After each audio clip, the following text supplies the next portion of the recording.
드릴 말씀 중에 하나는 농지개혁에 대한 겁니다.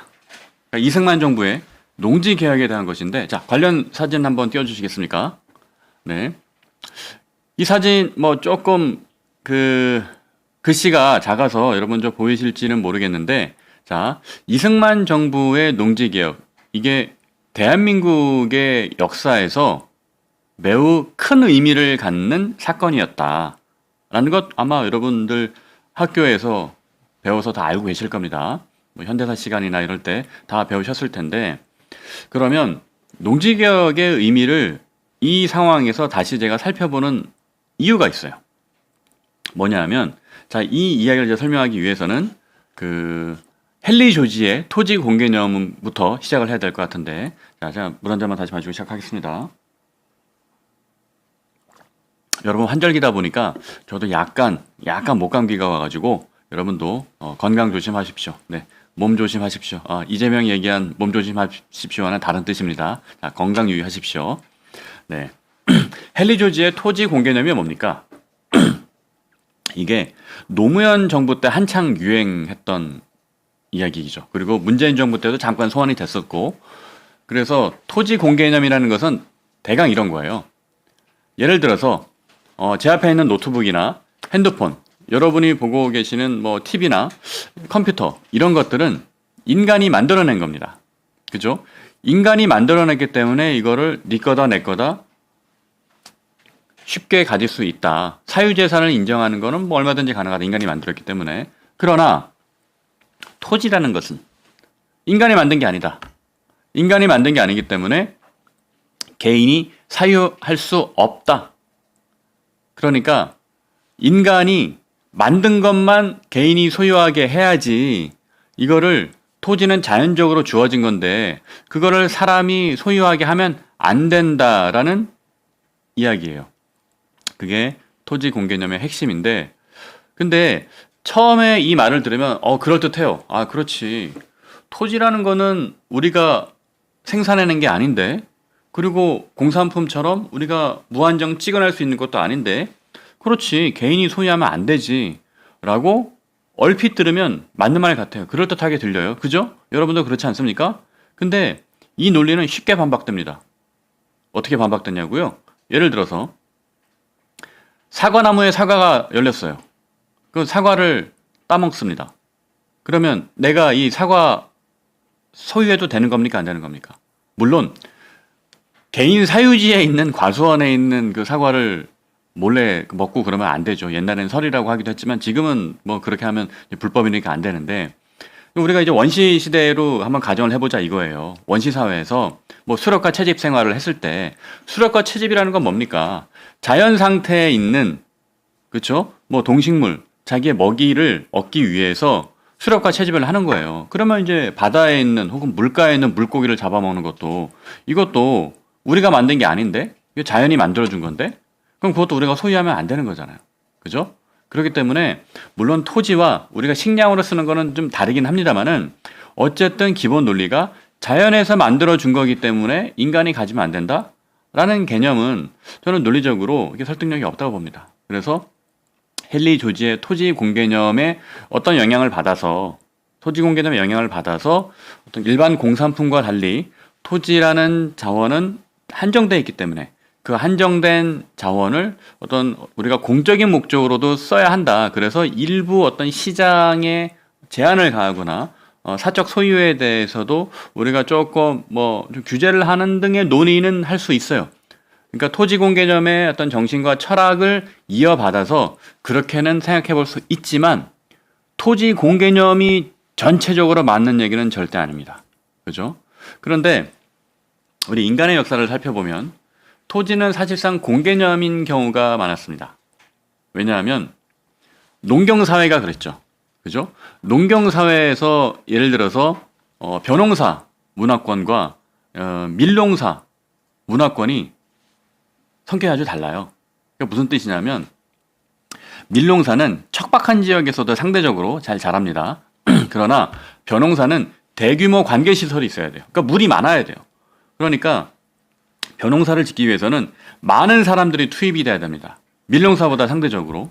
그러다 보니까 벼농사를 짓는 문화는 중앙집권적이고 그리고 공동체 정신이 발전할 수밖에 없어요. 그래서 예전엔 어땠습니까? 우리가 농경사회에서는 그 자식들의 숫자가 엄청 많았잖아요. 무슨 뭐 10명씩 되고 막 그랬잖아요. 그러면 그때는 자식들이 왜 많았습니까? 그렇죠. 농경사회에서는 자식 한 명 한 명이 노동력이었기 때문에 그래요. 그러나 지금은 뭐 세상이 달라졌죠. 지금은 이제 자식을 노동력으로 보는 것이 아니고 자식을 우리가 키워서 교육을 받고 뭐 심지어 나중에 결혼할 때 뭐 좀 돈도 좀 해줘야 되고 이렇게 생각을 하니까 지금은 자식이 늘어날 때마다 비용이 커지지만 과거 농경사회에서는 자식 한 명 한 명이 노동력이었기 때문에 그것도 하나의 자원이었다. 예전에는 그렇게 극단적으로 이렇게 볼 수가 있습니다. 그러다 보니까 과거의 농경사회에서는 이 토지가 공개념의 성격이 좀 강했습니다. 그죠? 그 어떤 개인의 토지를 갖고는 있었지만 그 공동으로 농사를 하고 함께 모내기하고 함께 일을 했기 때문에 그리고 결정적으로 무엇이 달랐느냐? 과거의 농경사회는 대다수의 사람들이 농지를 갖고 있지 못했어요. 무슨 뜻이냐? 땅을 갖고 있는 사람은 소수였습니다. 우리가 이제 지주라고 부르죠. 땅을 갖고 있는 사람은 이제 극소수고 대부분의 사람은 땅을 소유할 수 없었기 때문에 이제 소작농이 되거나 그랬던 거였죠. 그러다 보니까 그때는 뭐 좀 상당히 왜곡된 형태의 이제 공동 소유의 개념이었던 거죠. 그러니까 여기서 말하는 소유라는 것은 내가 그 땅을 소유하고 있다는 뜻이 아니고 일부의 어떤 극소수의 지주가 땅을 소유하고 있고 그리고 대부분의 농민들은 그 농지를 이용할 수 있는 그런 뭐 정확히 말하면 소유는 아니고 뭐 사용권 같은 거죠. 그죠? 그러면서 이제 지대를 납부하고 그런 방식이었는데 근데 이 토지의 사유 개념이 자유민주주의 사회의 발전에 저는 가장 본질적인 요소였다고 생각을 합니다. 그러니까 무슨 뜻이냐면 이런 거죠. 자유민주주의 사회가 굴러가는 방식은 무엇인가요? 각각 개별적인 자유로운 동료 시민들이 자기가 주체적으로 의사결정을 하고 또 우리 국가에 대한 국민 주권을 갖고 주인의식을 가지고 이 국가 중대사에 참여할 수 있는 공동체 문제를 해결하는 그런 과정이 자유민주주의 사회에는 제일 필요한 거거든요. 그게 국민 주권이 이제 첫 번째 원리지 않습니까? 근데 이런 국민 주권이 어디서 나오느냐? 저는 소유에서 나온다고 생각해요. 그러니까 이게 어떤 뜻이냐면 우리가 이렇게 생각해 보면 다를 거예요. 우리가 공공으로 쓰는 물건이 있습니다. 여러 사람이 공통으로 쓰는 물건이 있고 나 혼자 소유한 개인 물건이 있어요. 그죠? 그러면 두 개가 어떻게 다르나요? 공통으로 쓰는 물건은 빨리 망가지죠. 왜? 뭐 내 어차피 내 거 아니니까 여러 사람들 쓰니까 그냥 뭐 대충 막 쓰고 말자. 이런 생각이 물론 강할 겁니다. 물론 모두가 그런 건 아닙니다.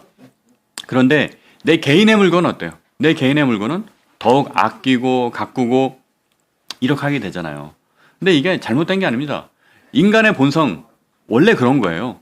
내 것일 경우에 더욱 아끼고 소중하게 여겨지는 거지. 남의 건데 뭐 우리가 뭐 이렇게 왈가왈부 막 신경 쓰고 그러지 않잖아요. 바쁜 일상 속에서.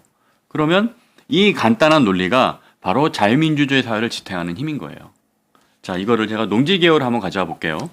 농지개혁이 뭐냐면 이제 해방 이후에 우리나라가 이제 그 당시 이제 농경사회였지 않습니까? 그리고 지주의 사회였어요. 그 대지주들이 땅을 이만큼 갖고 있었고 일반 농민들은 정말 뭐 땅을 갖고 있지 못했습니다. 그런데 해방이 되고 그러면서 이 농지를 유상분배를 합니다. 이승만 정부가 유상분배를 한다는 말은 무슨 뜻이냐면 뭐 사실 뭐 말이 유상분배지 싸게 판 거예요. 그러니까 대지주가 갖고 있는 땅을 그 농민들에게 싸게 이제 판 겁니다. 근데 이제 북한은 어떻습니까? 북한은 무상분배를 했죠. 왜냐하면 거기는 사회주의 노선을 갔으니까. 근데 이게 매우 중요합니다. 내 땅이 생긴 농민들의 마음이 달라지는 거예요. 그러니까 과거에는 어차피 내가 농사져도 저 그 지주한테 지대 바치고 나면 지대 주고 나면 내가 이제 갖고 있는 수확물은 얼마 안 된다라고 생각을 한 거죠. 근데 그 마음가짐하고 이 땅은 내 땅이야. 내 땅에서 내가 농사짓고 내가 열심히 할 만큼 다 내 거가 되는 거야. 그리고 내 땅을 잘 가꿔서 내 아들한테도 물려주고 내 딸한테도 물려주고 이런 생각을 갖고 농사 짓는 것과 아유 어차피 이거 뭐 내 땅도 아닌데 농사 지어가지고 이런 마음을 갖고 농사 짓는 것과 어떤 게 더 생산성이 높겠습니까? 그죠? 당연히 내 땅이다라고 생각을 해야 더 생산성이 높아지고 거기서 어떤 창의성도 나오고 열심히 해야겠다는 열정도 생기는 거 아니겠어요? 그런데 해방 직후에 북한에서는 어떻게 얘기를 했냐면 대한민국이 곧 망할 거다라고 했어요. 북한에서는. 이유가 뭐냐? 땅을 갖지 못한 농민과 공산주의자들이 폭동을 일으켜가지고 저쪽 남측은 망한다. 그렇게 선동을 했습니다. 북한은. 야 봐라. 그런데 우리는 땅을 다 이민들에게 고루 나눠준다. 우리가 정말 유토피아다. 그런 식으로 얘기를 했어요. 그런데 지금 지나고 보면 결론은 어떻습니까? 대한민국은 경제성장과 민주화라는 기적을 이뤘습니다. 그걸 가능하게 한 게 바로 농지개혁입니다. 그러니까 다시 말씀드리면 농지개혁은 대한민국을 지주의 나라에서 국민의 나라로 바꾼 것이고요. 만석군의 나라에서 기업인의 나라로 바꾼 겁니다.